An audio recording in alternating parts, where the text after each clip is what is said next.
कोई भी बंद आकृति होगा, ठीक है, उस बंद आकृति में जितना भी भुजा होगा, ठीक है, सब भुजाओं के योग को हम जोड़ देंगे, या योग मतलब जोड़ को ही बोलते हैं, तो उसको हम क्या बोलते हैं? परिमिति बोलते हैं। मेरे पास ये आयत है, ठीक है, आयत का ये भुजा, ये भुजा, ये भुजा, ये भुजा, सबको जोड़ देंगे तो हमको परिमिति आ जाएगा। मेरे पास एक वर्ग है, ये वर्ग है, इसका ये भुजा, ये भुजा, ये भुजा, ये भुजा, इसको जोड़ देंगे तो क्या आएगा?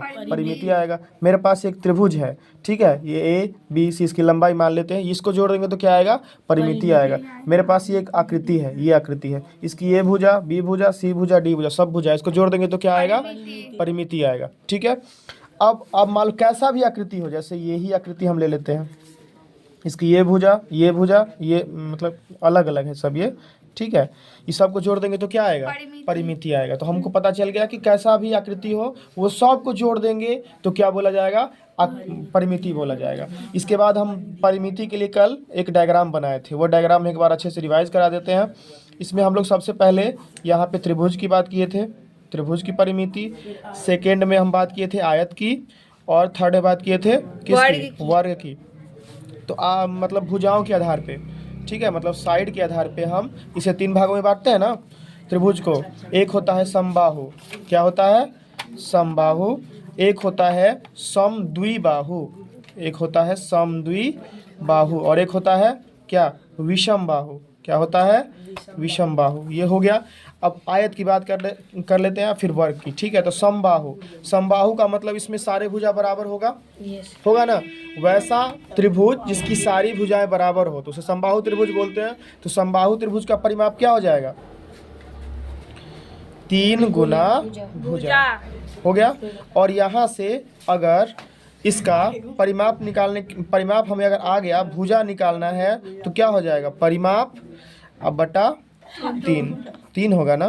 तो चलो ये परिमाप बटा 3, इसका भुजा निकल जाएगा, और परिमाप निकालने के लिए 3 गुना अब भुजा। और समद्विबाहु, इसमें 2 भुजा बराबर होगा तो हम समद्विबाहु मतलब इसमें जो भी भुजा दिया हुआ होगा वो सबको जोड़ देंगे, ठीक है। तो इसमें हो जाएगा सारी भुजाओं का योग। इसके बाद विषम बाहु, विषम बाहु का भी सब भुजा अलग अलग होगा, ये सब का भी सब भुजाओं का योग। इसके बाद आयत की बात करते हैं। तो आयत की आमने सामने की भुजा क्या होती है? बराबर होती है। आमने सामने की भुजा, ये लेंथ है, लेंथ इक्वल होगा, और ये ब्रेथ इक्वल होगा। ये सब जो इसका कोण होगा वो 90 डिग्री का होगा, ठीक है। तो इसका परिमिति हम क्या निकालेंगे? इसका परिमिति का फॉर्मूला क्या होता है? 2 गुना लंबाई जोड़ चौड़ाई, ठीक है। और ये निकालने के बाद इसका हम ये भी पढ़े थे कि लंबाई बराबर क्या होता है। तो हम सीधा करेंगे परिमाप अब बटा 2 अब माइनस चौड़ाई, ये कर दिए। और दूसरा में चौड़ाई बराबर क्या होगा? परिमाप अब बटा 2 अब माइनस लंबाई, हो गया। वर्ग, वर्ग मतलब जिसकी सब भुजाएं बराबर हो। अगर ये ए है तो ये भी ए, ये भी ए, ये भी ए, सब ए हो गया, सब ए हो गया। तो इसका परिमाप कैसे निकालेंगे हम? 4 गुना भुजा। इसको भूलना नहीं है, याद रखना है, 4 गुना भुजा। तो इसलिए भुजा बराबर क्या हो जाएगा? परिमाप और बटा 4।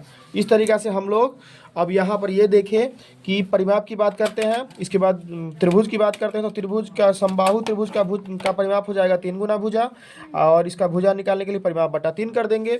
और आयत की बात कर रहे हैं तो आयत का 2 गुना लंबाई जोड़ चौड़ाई कर देंगे, और लंबाई निकालना है तो परिमाप में 2 से भाग कर देंगे, और चौड़ाई घटा देंगे। चौड़ाई निकालना है परिमाप में 2 से भाग कर देंगे और लंबाई घटा देंगे। और वर्ग की बात अगर हम कर लेते हैं तो वर्ग की बात अगर हम कर लेते हैं तो इसकी सब भुजा बराबर होती है और इसका सब कोण समकोण होता है, ठीक है। तो इसका परिमाप निकालने के लिए हमको 4 गुना भुजा करना पड़ेगा। क्या करना पड़ेगा? 4 गुना भुजा करना पड़ेगा। भुजा निकालेंगे परिमाप बटा 4 करना पड़ेगा। तो आज के बाद इसमें कोई दिक्कत होने वाला है? वाह, वेरी गुड, शाबाश।